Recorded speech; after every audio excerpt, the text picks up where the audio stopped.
गीता के अनमोल वचन जो आपकी जिंदगी बदल सकते हैं, आज हम आपके लिए लाए हैं।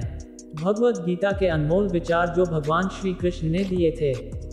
गीता सार उपदेश के बारे में हर किसी को पता होना चाहिए। परिवर्तन संसार का नियम है। समय के साथ संसार में हर चीज परिवर्तन के नियम का पालन करती है। तारांकन सत्य कभी दावा नहीं करता कि मैं सत्य हूँ, लेकिन झूठ हमेशा दावा करता है कि सिर्फ मैं ही सत्य हूँ। नर्क के 3 द्वार हैं, वासना, क्रोध और लालच। किसी का अच्छा ना कर सको तो बुरा भी मत करना, क्योंकि दुनिया कमजोर है लेकिन दुनिया बनाने वाला नहीं। तारांकन सदैव संदेह करने वाले व्यक्ति के लिए प्रसन्नता ना इस लोक में है ना ही कहीं और। जो चीजें हमारे दायरे से बाहर हो उसमें समय गंवाना मूर्खता ही होगी।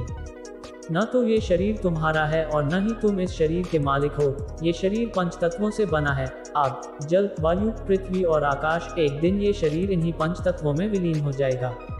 तारांकन जिंदगी में हम कितने सही हैं और कितने गलत हैं ये केवल 2 लोग जानते हैं, एक परमात्मा और दूसरी हमारी अंतरात्मा।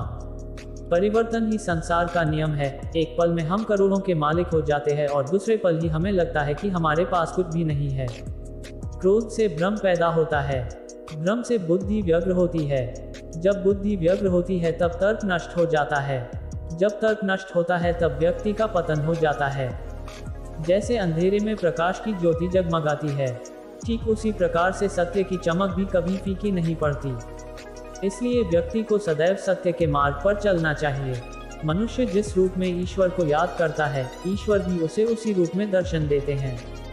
अपने आप को भगवान के प्रति समर्पित कर दो, यही सबसे बड़ा सहारा है। जो कोई भी इस सहारे को पहचान गया है वह दर्द, चिंता और दुखों से आजाद रहता है। इंद्रियों की दुनिया में कल्पना सुखों की प्रथम शुरुआत है और अंत भी जो दुख को जन्म देता है। मन की गतिविधियों, होश, श्वास और भावनाओं के माध्यम से भगवान की शक्ति सदा तुम्हारे साथ है और लगातार तुम्हें बस एक साधन की तरह प्रयोग करके सभी कार्य कर रही है। बुरे कर्म करने वाले, सबसे नीच व्यक्ति जो राक्षसी प्रवृत्तियों से जुड़े हुए हैं और जिनकी बुद्धि माया ने हर ली है, वो मेरी पूजा या मुझे पाने का प्रयास नहीं करते। बुद्धिमान को अपनी चेतना को एकजुट करना चाहिए और फल के लिए इच्छा छोड़ देनी चाहिए। सज्जन व्यक्तियों को सदैव अच्छा व्यवहार करना चाहिए, क्योंकि इन्हीं के पद चिन्हों पर सामान्य व्यक्ति अपने रास्ते चुनता है। निर्माण केवल पहले से मौजूद चीजों का प्रक्षेपण है। अपने अनिवार्य कार्य करो, क्योंकि वास्तव में कार्य करना निष्क्रियता से बेहतर है। इस संपूर्ण संसार में कोई भी व्यक्ति महान नहीं जन्मा होता है, बल्कि उसके कर्म उसे महान बनाते हैं। गीता में कहा गया है, कोई भी अपने कर्म से भाग नहीं सकता, कर्म का फल तो भुगतना ही पड़ता है। अपने कर्म का पालन करो, क्योंकि वास्तव में कर्म अकर्म से बेहतर है।